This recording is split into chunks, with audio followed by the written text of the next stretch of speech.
Good morning, everyone, and thank you for joining Paladin Energy's September 2025 quarterly investor conference call. With me today are Anna Sudlow, Chief Financial Officer, Alex Rybak, Chief Commercial Officer, and Paula Raffo, our Head of Investor Relations. We had a solid start in the first quarter of the financial year at Langer Heinrich, with mining activities increasing significantly and the overall ramp-up progressing steadily in line with our plan. I'd like to note some highlights achieved at Langer Heinrich during the quarter. Record quarterly production of 1.07 million pounds of uranium, the highest since the mine restart. Total material mined was up 63% from the previous quarter of the mine. Average realised price increased to $67.40 per pound, while unit production costs were $41.60 per pound. Total recordable injury frequency rate of 3.2 per million hours worked on a 12-month moving average basis, better than the company's safety target. There were no serious environmental or radiation incidents or breaches of environmental compliance requirements during the period. Importantly for Paladin's future growth, we have made significant progress at Patterson Lake South project with completion of a comprehensive review during the quarter, confirming robustness of the project and de-risking its development and operation. The strong economics support our unwavering commitment to bring the PLS project into production by early next decade, while continuing to de-risk the development through FEED and conducting further exploration to identify future expansion opportunities. An important step moving forward with the development of PLS was the appointment of Dale Huffman as President of Paladin Canada. Dale will be joining the company on the 20th of October. Additionally, the team in Canada continues to progress permitting activities for PLS, including the final environmental impact statement. We have also been progressing consultation with Indigenous nations and local communities, while continuing engagement with provincial and federal regulators. As the newly appointed MD and CEO, I was personally pleased to see the strength of investor and market support for our fully underwritten $300 million equity raising completed in September, which provides the balance sheet flexibility to support both the PLS development and the LHM ramp-up to full mining and processing plant operations planned for FY 2027. Looking ahead, our focus remains on completing the Langer Heinrich ramp-up by the end of FY 2026 and advancing the development of the PLS project. I'll now open the call to questions. Thank you. If you wish to ask a question, please press star one on your telephone and wait for your name to be announced. If you wish to cancel your request, please press star two. If you're on a speakerphone, please pick up the handset to ask your question. Your first question comes from Rahul Anand from Morgan Stanley. Please go ahead. Oh, hi team, thanks for the call and good morning. Look, just wanted to test a bit of the cost base, really good cost performance, at least versus my numbers. Just wanted to test how we should think about the fixed cost variable splits going forward. Obviously, you step into the main part of the mine next year and wanted to understand what type of cost performance we can expect going forward. That's the first one, and I'll come back with a second. Thanks. Yeah, look, thanks for the call. And look, we haven't guided on the split, but I think you can probably assume that the fixed variable split's probably 20 to 30% fixed with the remainder variable. If you look at one of the key costs being the reagents, and they're a key contributor to that mix.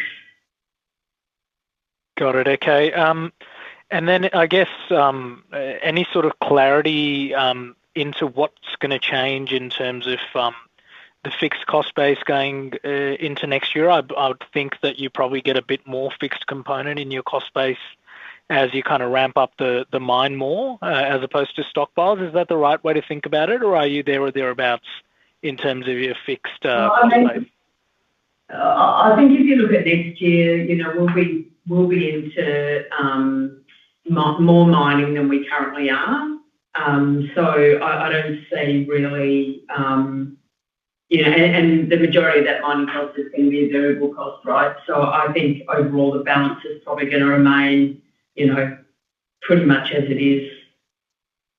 Got it. Okay, now that's very helpful. And look, for the second one, obviously a new uranium sales contract and then also sales volumes a bit weaker than us and consensus. Obviously, there's a bit of variability in terms of how you achieve those. Is there any further color you can provide as to how the analyst community in general can kind of forecast the sales a bit better, and then maybe a bit of an update on that new contract and how you're seeing the market? Thanks. And on to you, Alex. Yes, thanks. So obviously, we've talked about it at length. Our sales are quite lumpy, and they can be anywhere between 200,000 and 500,000 pounds for any particular sale. In this particular quarter, we had a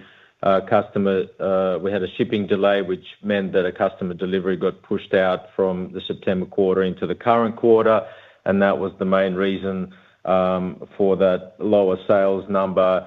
However, you would have seen we've built up quite a significant inventory balance of 1.8 million pounds, and all of that is earmarked for customer deliveries, and of that, about 1 million pounds is currently in transit on the water. And in fact, we've received cash for close to half of that 1 million pound that's in transit already. So uranium does have quite a long working capital cycle, as we've previously discussed. But what it means is that it's a timing issue, and these sales will come through in this quarter. So that's sort of on your first question. In terms of the additional sale agreement that we executed in the quarter, relatively small sale agreement, but with a very high quality counterparty, which we've been targeting for quite some time. We're very pleased to have secured that offtake agreement. It doesn't materially move our pounds under contract from 24.1 to 24.5 million pounds under contract to 31st of December 2030. And within that amount, obviously, we maintain a market-related price bias, but we also have quite a significant base escalated protection in our contract book, which is, I think, not unexpected in quite a high volatile environment. But we are seeing very strong fundamentals in the pricing at the moment. With TradeTech and UxC have increased their term pricing. Spot pricing has strengthened, which is great news for us because our book does remain tilted towards market-related pricing, and we do expect to realise the benefit of that. Got it. That's very helpful. Thank you, team. I'll pass it on. Thank you. Your next question comes from Alistair Rankin from RBC Capital Markets. Please go ahead. Good morning, Paul, Anna, Alex, and Paola. Thanks for the update and taking my questions. Just the first one, that total material moved of 5.27 million tonnes was really solid, given you've still only got about 50% of the fleet commissioned at the moment. So you must be very pleased with the team on that. So is this strong performance giving you a bit of a buffer in terms of the G-pit stripping schedule for FY26, or were you expecting to hit this level of material moved over this quarter? Yeah, thanks for the question, Alistair. Yeah, we are really pleased with the result. We're seeing really good levels of availability and utilisation of the 100-tonne fleet, and it was in line with our expectations for the quarter, but a very pleasing result. Okay, that's great. Then just also on your primary non-low-grade ore, I just noticed that you had about 430 kilotonnes mined over this quarter. So was all of that fed into the processing plant over this quarter, or did some of it go into stockpile? Yeah, we do a bit of a rehandle, Alistair, on the stockpile, and we blend to make sure that we get the best throughput that we possibly can. So there is a bit of stockpile movement. So some drawdown of the MG3 and some of the fresh mined ore onto the stockpile. Okay, so I guess in the next quarter for December, given you're still going to be doing quite a bit of G-pit stripping, do you have a plan to access a similar volume of primary ore in the next quarter so you can keep those feed grades around where they are? Yeah, we haven't guided on a quarter-by-quarter basis, but the expectation that we set when we delivered the guidance that the first half of this financial year would be in line with what we saw in the last quarter, and I think that's what we've delivered in this quarter. So my expectation is that the result for the remainder of this half will be in line with what we've seen in quarter one. Yep, understood.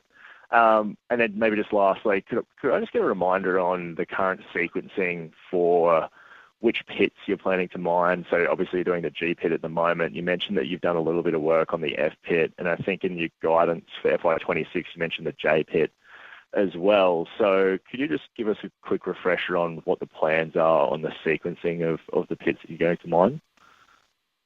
Yeah, so most of our work is focused on G and F at the moment, and we may move into the J as well. We've got quite a well-developed 12-week schedule, and we're doing some re-optimisation on the basis of the new fleet we're getting. So we'll talk more about that as we get through the year, but fundamentally focused on G and F. Okay, understood. No, that's clear. Thanks very much for that. Thank you. Thank you. Your next question comes from Regan Burrows from Bell Potter Securities. Please go ahead. Good morning. Good morning, guys. Congratulations on a good quarter in line with what you said. Just following on from Alice's questions before on total material moved. At full capacity in the second half, what sort of run rate will you be targeting there? So we provided guidance for the full year at 4 to 4.4, and we absolutely stand behind that. Regan, it actually depends on how quickly we're able to commission the new fleet. We've got to go through the receival of that, or mobilisation of the fleet, recruitment, training, commissioning. So there's a few ifs, but by and large, we expect to stand behind the guidance at a 4 to 4.4 million pound rate for the full financial year. Sorry, just on as in if we sort of had a look at the material moved on 1 million tonnes per annum annualised basis, I mean, what's 100% operating capacity for that fleet that you're looking at? Yeah, we haven't guided on that, Regan. That's all right. Okay. And just in terms of, I guess, mill performance over the quarter, can you give us a bit more of a breakdown on that blending strategy and I guess what was fed into the mill? Were you sort of 50-50, I guess, with the stockpile and fresh ore? How did that sort of shape out? Yeah, the blend strategy varies as we go. As I've mentioned before, we've typically got 4 types of feed that goes into the crusher: dry and wet coarse, and dry and wet sort of fine clay material. And we blend on the basis of what gives us the best throughput numbers. So as we progress through the MG3 stockpile and find different types of material, then our blend strategy is adjusted accordingly. So we don't actually have a fixed blend strategy. It also depends on the material coming out of the pit, and that of course depends on how it presents itself. So that blend strategy has varied quite significantly over the quarter, and just interestingly, it's produced the same 477 ppm this quarter as it did last quarter. So yeah. Great. And if I could just squeeze one in there, you mentioned water availability over the quarter was managed well. Can you sort of elaborate on what you sort of mean by that? Were there any issues, I guess, with water availability coming out of the desal plant or your sort of allocation? Yeah, so in terms of our infrastructure on site, we've got our 2 bladders. We're pretty much operating 2 bladders at full capacity. The NAM water system is able to supply at or above our contracted rates. There has been some challenges in the Arano desal system, but by and large, we've been unaffected by that with utilisation of our on-site capacity. But we've also improved our unit consumption rates. on site as well. So we're progressively having fewer and fewer impacts, even considering the system variations from the Arano desal and the NamWater system. So it's going exceptionally well on the water front. Great, thanks for that. I'll leave it there. Congratulations. Thanks, Regan. Thank you. Your next question comes from Milan Tomic from JP Morgan. Please go ahead. Hi, Paul and team. Thanks for the call. Just a question on the sustaining CapEx. I know it was quite low compared to the previous quarter. Is this just a function of the movement in the stockpiled ore? And is the expectation for the next quarter expected to be broadly in line with this quarter? I'll come back with the next one. Yeah, look, I think the main reason the numbers just low this quarter is really just a function of the timing. So we're still standing behind the guidance of the kind of 26 to 32 for the full year. It's not to do with the low-grade stockpile or capitalised stripping. They weren't included in that guidance. We've also got, some kind of chunky capital numbers in there around, infill drilling and exploration. So, that capital is not going to be evenly allocated over the year. Yep, understood. And just touching on the previous question regarding the water management strategy, can you just remind me how many days of water buffer do you have on site? Yeah, it's about 8 or 9 days. It depends on our water consumption per cubic metre of feed into the crusher. So it's about 8 or 9 days. Yeah, and has that issue with NamWater been resolved, or are you still relying on the capacity you have on site to provide water to the mill? Yeah, we don't have any outstanding issues with NamWater. Cool. Thank you very much. That's it. Thank you. Your next question comes from Glyn Lawcock from Barrenjoey. Please go ahead. Morning, Paul. Paul, can I just clarify, I think one of the questions or the answers to one of the earlier questions, just when you look at the costs, obviously lower in the quarter, is it fair just to simply assume that you've got your guidance and as we move into the second half, you'll basically be starting to process what you mine as opposed to capitalising it, and it's really just that drives the cost higher, or is there some opportunity maybe to do better than your guidance? Yeah, Glyn, I think you're right. I think, we will be ramping up mining, and so as you would imagine, the actual costs will increase because we are using that medium-grade stockpile now. So, yeah, I think it's reasonable to assume that the costs are going to increase as the mining fleet comes on, and there's greater proportion of mine material. Okay. And then, Paul, I know you've been mining a lot more waste than ore during the quarter, but just how's the pit shaping up? Obviously clay presence, etc. Is it sort of, are you seeing what you expected to see as you mine through the pits in these early days? Yeah, the G pit is absolutely in line with expectations. So we don't have a lot of clay material in that area. So it's actually shaping up very, very well. Probably slightly lower waste than anticipated, but it's looking good. So I'm very excited about next quarter and particularly the second half of the year. Yeah, and if I could just squeeze a third one in quickly. Everyone now globally is talking about support for critical minerals. I'm sort of unclear where uranium falls a little bit in that, but what we're seeing, has it provided any more impetus for discussions with local governments here, WA, Queensland, to maybe overturn mining? Or are you not really in any active discussions at the moment? Thanks. I think we've got plenty to keep us occupied at the moment, particularly finishing the ramp up this year at Langer Heinrich and pushing forward with PLS. So we're not really in the space where we're actively engaged in pushing forward in WA or Queensland at this time, Glyn. All right, that's great. Thanks, Paul. Thank you. Your next question comes from Dim Ariyasinghe from UBS. Please go ahead. Thanks, guys. Just a couple of quick ones from me. Number one, on the plant and maybe recoveries. Noted it's trended lower over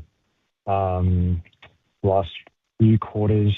Wondering if there's anything to read into that as you ramp up. I presume it's, it's all within range, but yeah, just any clarity on that?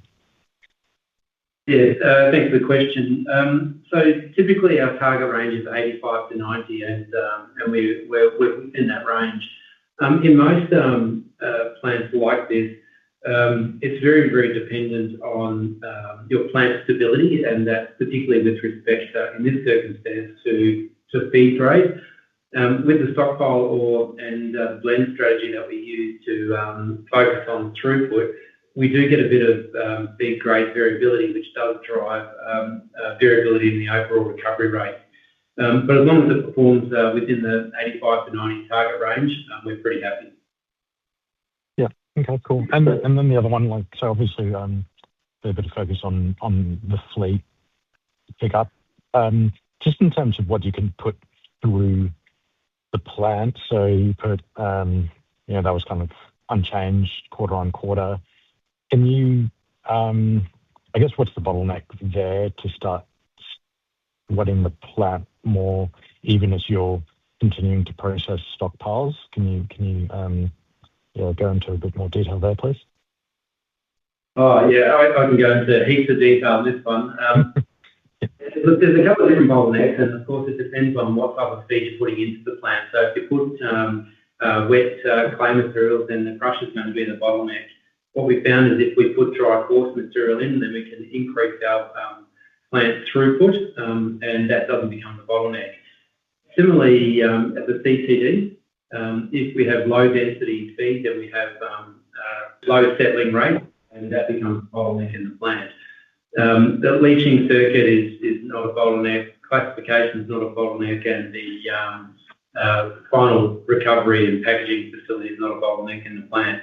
So it really depends on the type of feed that we put through as to where the bottleneck appears.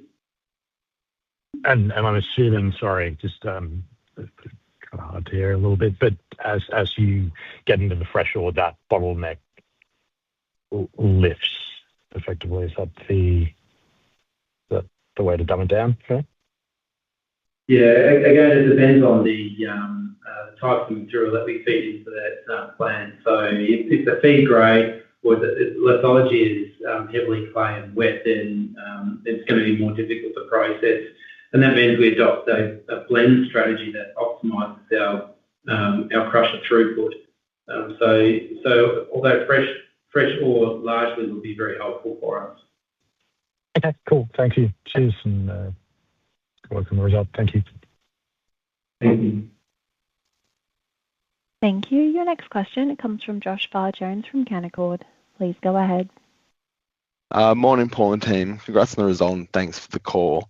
The last two updates, you mentioned how the mine plan has been optimised to now deliver medium and high-grade ore to the processing plant while stockpiling the lower-grade ore. I was just wondering if you could provide some context around this change and maybe add some colour on what this could mean for production during the initial mining phase. So what we've been doing is we've done several optimisations of the mine, and but every time we get a change in new price, for example, we can do some re-optimisation, see if we can increase the pit shells, as well as doing infill drilling around the fringes of the existing pit gives us a few more opportunities. So we continue to run optimisation strategies to determine our feed to the pit. That'll be an ongoing process over the life of the mine. Thanks for that. And the inventory level obviously appears quite strong at 1.8 million pounds. I was just wondering if there's an optimal level that you'll target moving forward as a buffer against any potential challenges. Yeah, I think, the inventory level is not a deliberate strategy. It's really just a function of shipping availability and the working capital cycle. So as Alex said on the earlier Q&A, all of that material that's produced is earmarked for sale. It's really about getting it from site to point of sale. So that drives that balance. We don't have a deliberate strategy around inventory other than, I'd like it to be as low as possible, but it's a function of the shipping schedule ultimately. Yeah, that's understood. Thanks, team. Thanks, Josh. Thank you. Your next question comes from Milan Tomic from JP Morgan. Please go ahead. Oh, hi. Yes, thanks for the follow-up. Just wanted to ask more of a high-level question. How is the performance of the pit performing versus the restart plan? I guess, do you still see chances of getting to 6 million pounds? And, maybe if anything else has changed relative to that study. Thanks. Yeah, I think what you will see, or what we are seeing, is that the performance is exactly what we thought it would be.